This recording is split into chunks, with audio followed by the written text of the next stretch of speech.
de que aquí hay una forma bastante regular en el damero, pero conforme vamos rodeando y nos vamos alejando del damero, ¿no?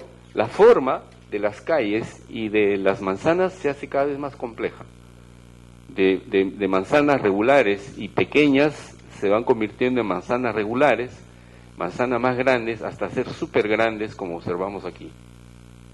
Bueno, ese proceso tiene mucho que ver con la forma de crecimiento y refleja también esa identificación que hemos hecho de la persistencia de las huertas en todo el proceso urbano en esta zona del Rímac. Siguiente. En el tejido, cuando integramos junto a la traza, la trama, la parcelación, nos encontramos también en una gran complejidad. Observen ustedes, podamos tomar cualquier manzana, por ejemplo, veamos esta manzana, ya de una forma irregular y de un tamaño desmesurado, que es 6 veces el tamaño de la manzana del damero.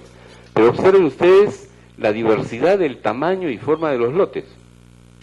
Esta es la manzana precisamente de la Bacchus, esta es la propiedad de la Bacchus, esta es de la Inca Kola, que dicho sea de paso ha ido comprando y sumando cada vez más predios a su propiedad, pero observen ustedes la complejidad de lotes que se desarrollan en este frente y en esta esquina algunos otros. Y podemos tomar esta otra, por ejemplo, con tamaños de lotes de mayor dimensión y de una mucho mayor dimensión todavía aquí. Y es esta la zona del Paseo de Aguas donde hasta ahora podríamos decir que el proceso de urbanización es todavía interrumpido. O sea, hasta ahora el Paseo de Aguas no ha terminado de ser urbanizado. Esto es fundamental porque entenderlo, porque el Ministerio de Cultura, cuando declara ambiente urbano monumental al Paseo de Aguas, admite o está sobreentendiendo que está estableciendo el valor tanto para los bordes, el espacio público, cuanto lo que está detrás de ellos. Pero cuando verificamos que lo que está detrás de ellos son huertas, son grandes terrenos que todavía están por urbanizar, ya tenemos que repensar eso, ¿no? Entonces, solamente haciendo este estudio hemos podido verificar y podemos demostrar y podemos sustentar al Ministerio de Cultura que lo que tenemos que hacer, y pasa lo mismo con la Alameda de los Descalzos, aquí, en esta supermanzana también, o en esta otra, lo que tenemos que hacer en el Paseo de Aguas y en la Alameda de los Descansos es terminar de urbanizar espacios públicos que habían sido concebidos en el siglo XVIII, en la segunda mitad del siglo XVIII, en el caso del Paseo de Aguas, la remodelación de la Alameda de los Descalzos en la segunda mitad del siglo XIX. Lo que tenemos que hacer ahora en la regeneración urbana es terminar de urbanizar, es decir, agregar el urbanismo y la arquitectura del siglo XXI a esos espacios que fueron concebidos en el siglo XVII, XVIII y XIX. O sea, eso para nosotros es fundamental que Cultura lo entienda. Siguiente. En un estudio más detallado todavía de la morfología urbana, por ejemplo en el damero, podemos encontrar cuál fue la matriz de la primera subdivisión cuando se fundó el Rímac, tenía esta parcelación, y cómo paulatinamente en el tiempo ha ido subdividiéndose, ¿no? Este estudio permite reconstruir la parcelación original y ver, acá podemos ver claramente el predominio en esta zona de los patios, se ve clarísimamente cómo hay predominio en los patios. Siguiente.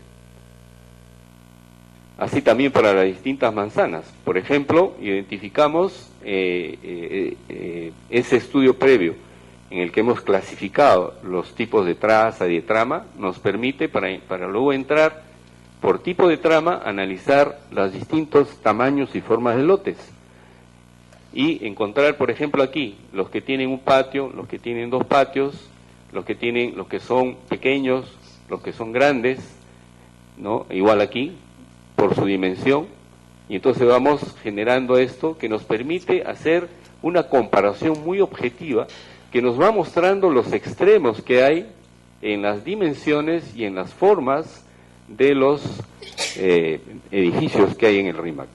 Siguiente. Igual aquí, para otro tipo, en este caso ya no es la casa de salón y patios, es la casa de patio y corredor, que son lo que comúnmente llamamos los callejones, ¿no? Acá observamos distintas variantes, y no es casual que esos correspondan a lotes alargados, porque evidentemente la forma de la parcela va a condicionar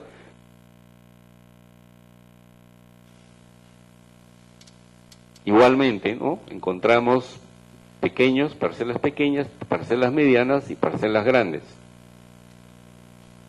Siguiente. Aquí, la vivienda corredor. Estas son viviendas que tienen segundos pisos en los interiores con corredores interiores. Aquí miren ustedes esta gran diversidad. Esta ocurre en los grandes lotes. Aquí no hay lotes pequeños, son lotes grandes,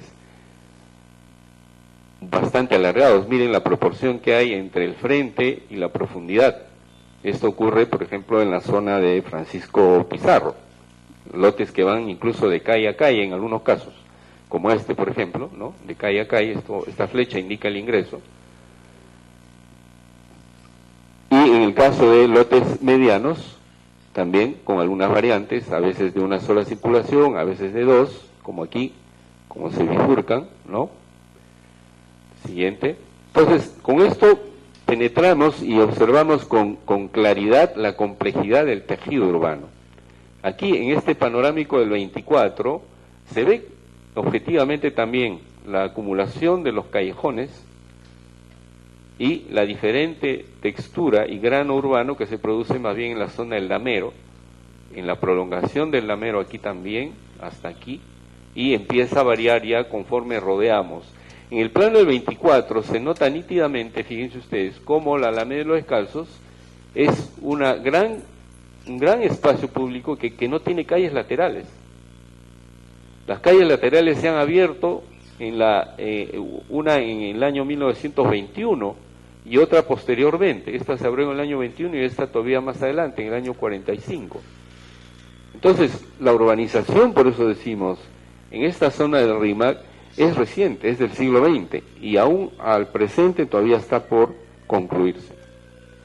En este plano también observamos cómo la zona del RIMAC, paralela al río, aquella que había sido más urbanizada, también se transforma cuando se canaliza el río, que permite ganar todo este terreno en el que se construyó luego los famosos estancos de la sal y del tabaco, que son hoy edificaciones que están vacías. Siguiente. Y así, en base a ese estudio, entrando de lo macro, de la gran forma urbana, hasta entrar a la forma y el tamaño de los lotes, podemos llegar a la identificación de los tipos edilicios.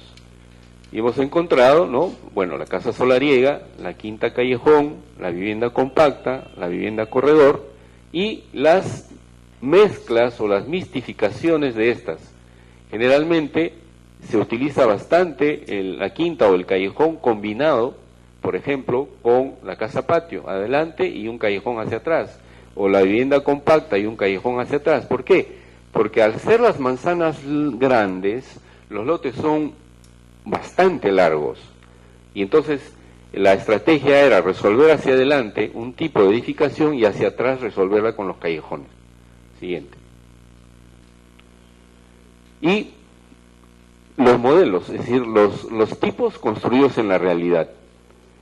Acá tenemos las viviendas en hilera, son pequeñas viviendas, esas que se construían justo al borde de los caminos, ¿no? Se hacía el camino y luego se empezaban con casas pequeñitas, uno al costado del otro, mientras en la parte posterior estaban las huertas.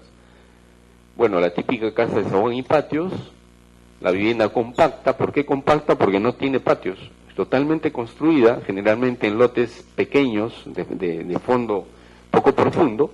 La vivienda corredor, aquella que tiene balcones, obviamente 2 pisos, con balcones hacia la calle o también balcones interiores, y el callejón de un solo piso, y algunos otros tipos más, digamos, raros, como esta que tiene un patio delantero. no tiene el patio con zaguán, sino el patio delantero, viviendas muy pequeñas. Siguiente, que vendrían a ser subtipos. Así entonces, este estudio nos ha permitido llegar a algunas conclusiones. Primero, que el sitio, y en particular el cerro y el río, ha condicionado fuertemente el desarrollo del RIMAC. Es decir, ¿por qué no se terminó de urbanizar el RIMAC en toda esa zona de las Alamedas? Porque el cerro, al ser un impedimento para la expansión de la ciudad hacia el este, siempre se vio que la expansión era hacia el norte. Y entonces esa zona fue por eso de grandes huertas o de grandes lotes en los que no se terminó de urbanizar. A eso hay que sumar, como veremos más adelante, la presencia, les decía, del viaducto, que va a terminar por confinar, bueno, va a mutilar lo que fue la parte histórica de Rima, porque la va a separar la zona de Francisco Pizarro, y va a terminar por confirmar ese confinamiento del área histórica. No ha sido el área histórica de Rima un escenario de expectativa para la expansión urbana de Lima. Ha tenido su propio ritmo hasta el avasallador desborde popular de los 80, en la que el cerro ha sido ocupado. Pero, curiosamente, no hay una integración entre Leticia y los barrios que están ahí y la parte histórica. Cuando uno ve los planos, se da cuenta que la gente que vive en Leticia sale del RIMAC, nunca pasa por el RIMAC, porque no hay una conexión, porque la gran manzana que da hacia la Alameda de los Descansos impide que haya una relación con el RIMAC. Entonces el RIMAC es fragmentado. En cuanto a las modalidades de crecimiento, el tipo suburbio, la urbanización marginal y barraca, ya en el siglo XX, son una clara prueba de esta afirmación. La ciudad marginal, sin embargo, solo tiene presencia de facto, es decir, de hecho. No hay modo de no verla, está en el cerro, pero no está integrada a la parte histórica.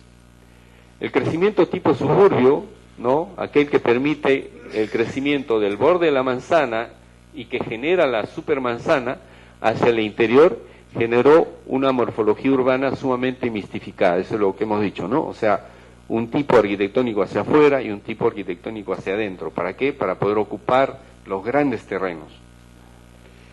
Quinta, el RIMAC como producto urbano revela una imagen contradictoria. Por un lado es creativa, es contextualizada al sitio, pero es a su vez fragmentaria, ¿no?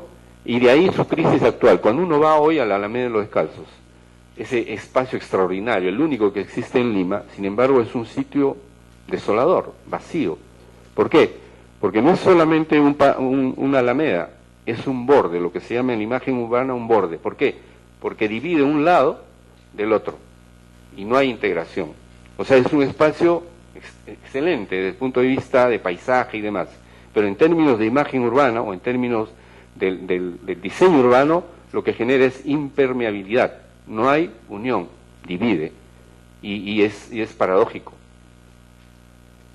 Sexto, el RIMAC tuvo desde su origen un carácter suburbano que mantiene hasta hoy por la fuerte presencia de los cerros, hoy convertido ya en artificio por la presencia de las casas, pero persisten las huertas, las alamedas y los paseos.